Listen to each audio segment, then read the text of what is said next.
नमस्कार, आप सभी का स्वागत है यूट्यूब चैनल कुमार फाइनेंस पर। इस वीडियो में हम बात करेंगे एचएफसीएल लिमिटेड के बारे में, जिसका एंगेजमेंट टेलीकॉम इंफ्रास्ट्रक्चर सेक्टर में है। क्योंकि ये company telecom infrastructure development, system integration और इस सेक्टर के लिए ये कंपनी इक्विपमेंट, ऑप्टिकल फाइबर्स और ऑप्टिकल फाइबर्स केबल का मैन्युफैक्चरिंग और सप्लाई करती है। प्रेजेंट टाइम में भले इस शेयर का मार्केट प्राइस करीब 78 रुपए चल रहा है, लेकिन 22 साल पहले हम चले जाएं और 2001 के डेटा को देखें, इसने अपना लाइफ टाइम हाई 7578 रुपया के आसपास बनाया था। लेकिन जैसे जैसे इस कंपनी के फंडामेंटल कमजोर होते गए, लगातार इसके शेयर प्राइस में गिरावट का दौर जारी रहा। हालांकि पिछले 5 साल या 3 साल में जरूर इसने अपने इन्वेस्टर्स को एक अच्छा रिटर्न दिया है, लेकिन अभी भी ये 2578 रुपया जो इसका लाइफ टाइम हाई है, उससे कोसों दूर है। 5G जो हाल फिलहाल ही इंडिया में लॉन्च हुआ था, उससे टेलीकॉम इंडस्ट्री को एक थोड़ा सा बूस्ट मिलने वाला है। तो क्या एचएफसीएल लिमिटेड इसमें एक बहुत बड़ा पार्टिसिपेंट बनेगा? प्रेजेंट टाइम में इसका फंडामेंटल और टेक्निकल कैसा नजर आ रहा है, इसका फ्यूचर आउटलुक कैसा बन रहा है,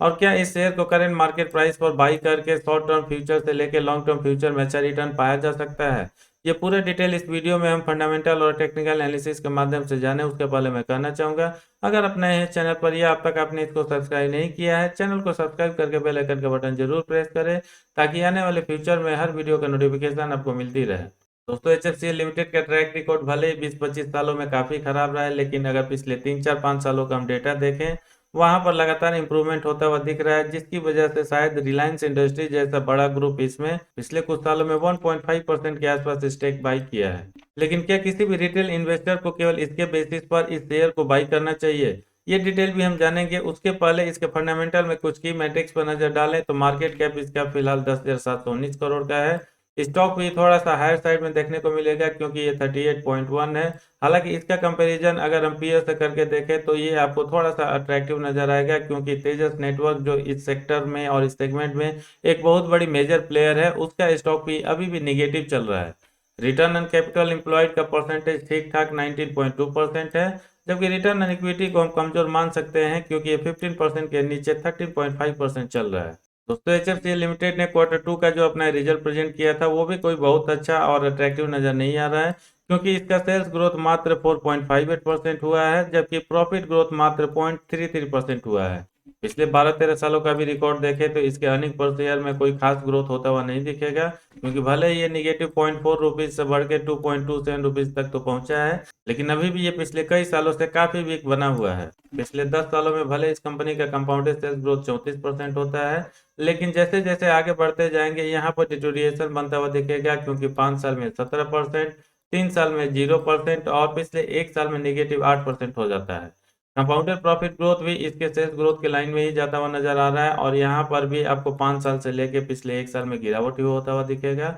और ये 20-21% से कम होकर 3 साल में 13% होता है, और फाइनली पिछले 1 साल में -16% तक हो जाता है। स्टॉक प्राइस सीएजीआर जरूर इस कंपनी का पिछले 10 सालों से लेके 1 साल के बीच में अच्छा बना हुआ है, क्योंकि 5 साल से लेके 10 साल के बीच में ये 21% रहता है, 3 साल में सबसे अच्छा 66% और पिछले 1 साल में भी ये 8% रहता है, जिसको हम काफी स्ट्रॉन्ग कंसीडर करके चल सकते हैं, क्योंकि इस पीरियड में निफ्टी 50 हो या सेंसेक्स हो, वहां पर निगेटिव रिटर्न बना है। रिटर्न ऑन इक्विटी भी इस कंपनी का सेल्स ग्रोथ और प्रॉफिट ग्रोथ के लाइन में ही जाता हुआ नजर आ रहा है, और पिछले 10 साल से लेके 1 साल में लगातार डिटोरिएशन बना हुआ है, और ये 20% से गिर के 13% तक हो चुका है। बैलेंस शीट पर नजर डालें तो ये थोड़ा सा इंप्रूव होता हुआ नजर आएगा, क्योंकि इसके पास रिजर्व जो मार्च 2011 एनुअल रिपोर्ट में निगेटिव 233 करोड़ का था, मार्च 2022 एनुअल रिपोर्ट में बढ़ के 2661 करोड़ होता है, और फाइनली सितंबर 2022 का जो क्वार्टर रिपोर्ट इसने प्रेजेंट किया था, यहाँ थोड़ा सा और ग्रोथ आता हुआ नजर आ रहा है, और ये 2770 करोड़ तक पहुंच गया है।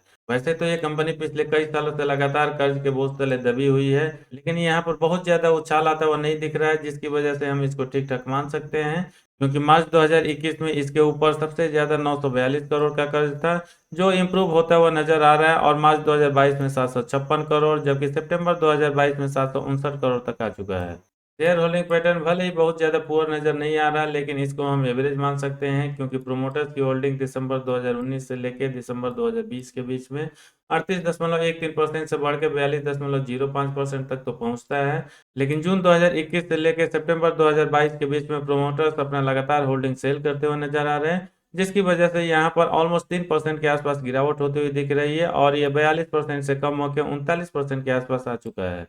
एफआई की होल्डिंग भले year on year quarter basis पर करीब आपको 3% के रेट से बढ़ता हुआ दिखेगा, क्योंकि सितंबर 2021 में उनकी होल्डिंग 3.96% थी, जो बढ़ के सितंबर 2022 में 6.72% तक हो चुका है। लेकिन इसका कंपैरिजन अगर हम दिसंबर 2021 क्वार्टर रिपोर्ट से करके देखें तो यहाँ पर मामूली सी कमी आती हुई दिखेगी, क्योंकि तब एफआई की होल्डिंग 7.19% था। डीआई की भी होल्डिंग में आपको बढ़ोतरी होती हुई दिखेगी और ये पिछले एक साल में 0.63% से बढ़ के 2.58% तक पहुंचता है। जबकि पब्लिक की होल्डिंग, जिसमें रिटेल इन्वेस्टर और एचएनआई जाते हैं, उनकी होल्डिंग 53.30% से कम होकर 51.36% तक पहुंचता है। इस कंपनी ने ओवरऑल जैसा परफॉर्मेंस दिया है पिछले कुछ सालों में, उसके बेसिस पर ही शॉर्ट एनालिसिस भी इसका बनता हुआ दिख रहा है और ये एवरेज से थोड़ा सा बेटर नजर आ रहा है, क्योंकि प्रेजेंट टाइम में पॉजिटिव साइड में स्ट्रेंथ 7, अपॉर्चुनिटी 3, टोटल 10 का स्कोर हो रहा है, जबकि निगेटिव साइड में वीकनेस 5 और थ्रेट 0, टोटल 5 का स्कोर हो रहा है। ओवरऑल एचएफसीएल का वॉल्यूम एनालिसिस भी उतना अच्छा नजर नहीं आ रहा है, क्योंकि पिछले एक महीना से लेके टू डे डेटा तक एक बार भी ऐसा नहीं देखने को मिल रहा है। मार्केट में जो भी शेयर की क्वांटिटी ट्रेड हो रही है उसमें डिलीवरी का परसेंटेज 35 या 40% के आसपास जा रहा है। ऑन एवरेज पिछले एक महीना में एनएसई और बीएसई मिलाकर 1 करोड़ शेयर ट्रेड होता है, जिसमें डिलीवरी का परसेंटेज मात्र 30.18 रहता है। 1 वीक एवरेज डेटा के अकॉर्डिंग एक बार फिर से 1 करोड़ शेयर ट्रेड होता हुआ दिख रहा है, जिसमें डिलीवरी का परसेंटेज मामूली बढ़त के साथ 30.49 तक पहुंचता है। जबकि यस्टरडे का डेटा हो या टुडे का डेटा हो, इसमें डिलीवरी का परसेंटेज 30 के नीचे चला जाता है और ये 29.95% और 29.32% हो जाता है। यानी ओवरऑल देखा जाए तो लोगों का इंटरेस्ट इस शेयर में बहुत ज़्यादा उत्साहवर्धक नहीं है, क्योंकि भले ही शेयर का मार्केट में अच्छा खासा क्वांटिटी ट्रेड हो रहा है, लेकिन चाहे पोजिशनल ट्रेडर हो या लॉन्ग टर्म इन्वेस्टर हो, इस शेयर को बाई करके होल्ड नहीं कर रहे हैं, जिसकी वजह से इसका डिलीवरी का परसेंटेज लगातार कमजोर बना हुआ है। दोस्तों, ये तो रहा एचएफसीएल लिमिटेड का एक छोटा सा फंडामेंटल, जिसमें हमने देखा पास्ट में इसने कैसा परफॉर्मेंस दिया है। लेकिन शॉर्ट टर्म से लेके मिड टर्म में ये शेयर कैसा रिटर्न दे सकता है अपने इन्वेस्टर्स को, उसके लिए अब हम इसके टेक्निकल डेटा देख लेते हैं।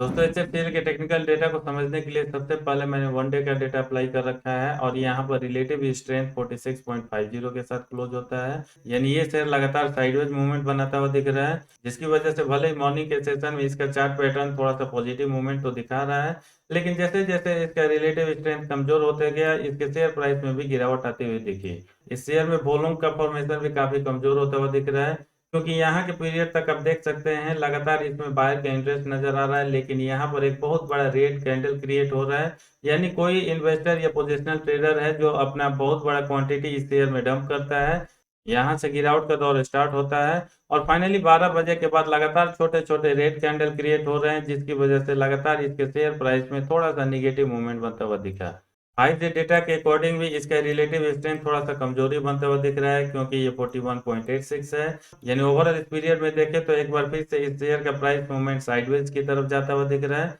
जिसकी वजह से मैक्सिमम टाइम ये 40 से लेकर 60 के रेंज में बना हुआ है। Five day on average data के अकॉर्डिंग देखा जाए तो भले ही आपको छोटे छोटे बहुत सारे रेड कैंडल क्रिएट होते हुए दिखेंगे, लेकिन इस पीरियड के कुछ आखिरी ट्रेडिंग सेशन में जरूर लोगों का इंटरेस्ट इस शेयर में बनता हुआ दिख रहा है, जिसकी वजह से यहाँ पर कुछ बड़े कैंडल क्रिएट होता हुआ दिख रहा है और इसके प्राइस में भी अपर साइड में मूवमेंट बनता हुआ दिखा और फाइनली इसका क्लोजिंग इस वीक में पॉजिटिव नोट पर होता है। टेक्निकल एनालिसिस में फाइनली मैंने एचएफसीएल के डेटा को समझने के लिए 1 मंथ यहाँ पर अप्लाई कर रखा है, जिसमें रिलेटिव स्ट्रेंथ बुलिश पैटर्न तो शो कर रहा है, क्योंकि ये 56.29 है, जिसकी वजह से न सिर्फ इसका चार्ट पैटर्न पॉजिटिव साइड में जाता हुआ दिख रहा है, बल्कि क्वांटिटीज भी जो ट्रेड हो रही है इस शेयर में, यहाँ बहुत बड़े बड़े ग्रीन कैंडल फॉर्म होते हुए दिख रहे हैं। यानी लोगों का इंटरेस्ट इस शेयर में बना था, जिसकी वजह से लगातार बड़े बड़े क्वांटिटी में इस शेयर को बाई किया जा रहा है। लेकिन जैसा कि हमने पिछले 1 वीक का डेटा देखा या 1 डे का डेटा देखा, जैसे इसके शेयर प्राइस में थोड़ा सा मूवमेंट पॉजिटिव साइड में हुआ, वहाँ रेड कैंडल का फॉर्मेशन थोड़ा सा ज्यादा होता हुआ दिख रहा है।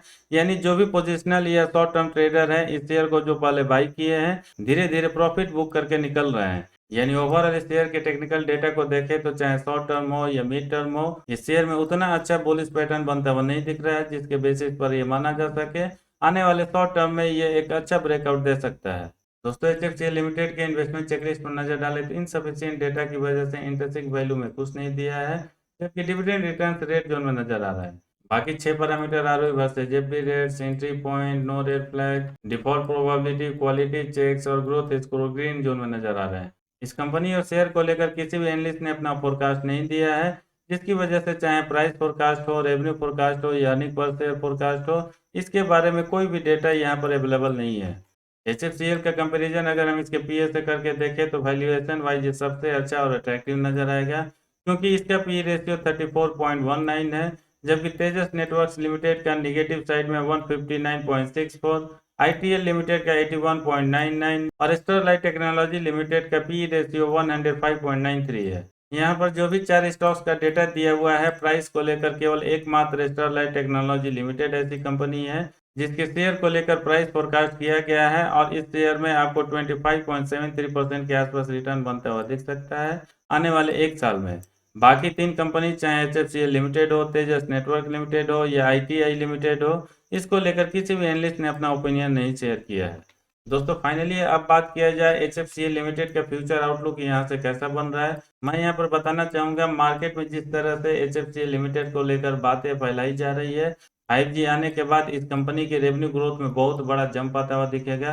5G इंफ्रास्ट्रक्चर को लेकर जब तक काम चलेगा, HFCL लिमिटेड के शेयर प्राइस हो या रेवेन्यू ग्रोथ हो, आने वाले शॉर्ट टर्म से लेकर मिड टर्म में अच्छा जंप आएगा। लेकिन मेरा व्यू थोड़ा सा जुदा है, क्योंकि जैसा कि हम सभी जानते हैं ऑलरेडी इंडिया में 4G बराबर चल रहा है और 5G जस्ट इसका एक अपडेटेड वर्जन होगा और यहाँ पर बहुत ज़्यादा इंफ्रास्ट्रक्चर डेवलपमेंट की जरूरत नहीं पड़ेगी, क्योंकि जो भी 4G के लिए इंफ्रास्ट्रक्चर डेवलप किया गया है जस्ट उसको अपग्रेड करने की जरूरत है, जिसकी वजह से चाहे HFCL लिमिटेड हो या इस इंडस्ट्री से आने वाली दूसरी कंपनी, उनका सेल्स ग्रोथ अचानक से बहुत ज़्यादा हाई हो जाएगा या आने वाले मिड टर्म से लेके लॉन्ग टर्म में रेवेन्यू ग्रोथ में बहुत ज़्यादा बढ़ोतरी आएगी। कम से कम मुझे तो ऐसा बिल्कुल नहीं लगता, क्योंकि इस कंपनी का रेवेन्यू ग्रोथ लगातार पिछले 3-4 सालों से डिक्लाइन किया है और स्पेशली पिछले एक साल में सबसे पुअर रहता है। इसलिए इसके बेसिस पर अगर देखा जाए, जरूर आपको शॉर्ट टर्म में थोड़ा सा पॉजिटिव साइड में ग्रोथ आता हुआ दिख सकता है। और जैसा कि इसने लास्ट क्वार्टर का अपना रिजल्ट प्रेजेंट किया था, आने वाले 5 से 6 सालों में मैक्सिमम साइड में आपको 4 से 5% का ही पॉजिटिव साइड में रेवेन्यू ग्रोथ होता हुआ दिख सकता है। इसलिए जो भी डेटा मैंने स्टडी करा, मुझे ऐसा नहीं लगता HFCL लिमिटेड का लॉन्ग टर्म में हो या मिड टर्म हो, फ्यूचर आउटलुक काफी अच्छा है। कुछ और भी नेगेटिव पॉइंट्स इस कंपनी में नजर आ रहा है। भले ही रिलायंस के पास इस कंपनी में करीब 1.5% के आसपास स्टेक है, लेकिन प्रोमोटर्स ने अपना स्टेक लगातार पिछले कुछ क्वार्टर्स में सेल किया है और जो भी उनकी होल्डिंग है इस कंपनी में, उसका एक बहुत बड़ा हिस्सा प्लेज्ड भी है। इसलिए मुझे ऐसा लगता है, चाहे आप सेफ इन्वेस्टर हैं या मॉडरेट इन्वेस्टर हैं, इस शेयर को आप अवॉइड करके ही चलें अगर आप मिड टर्म से लेके लॉन्ग टर्म में अच्छा रिटर्न पाना चाहते हैं। दोस्तों इस वीडियो में इतना ही है, कैसा लगा कमेंट करके जरूर बताएं। पसंद आए तो लाइक का बटन प्रेस करके अपने सर्किल में दोस्तों के साथ जरूर शेयर करें जो HFCL लिमिटेड जैसे शेयर में इंटरेस्टेड है। पूरा वीडियो देखने के लिए धन्यवाद। जय हिंद।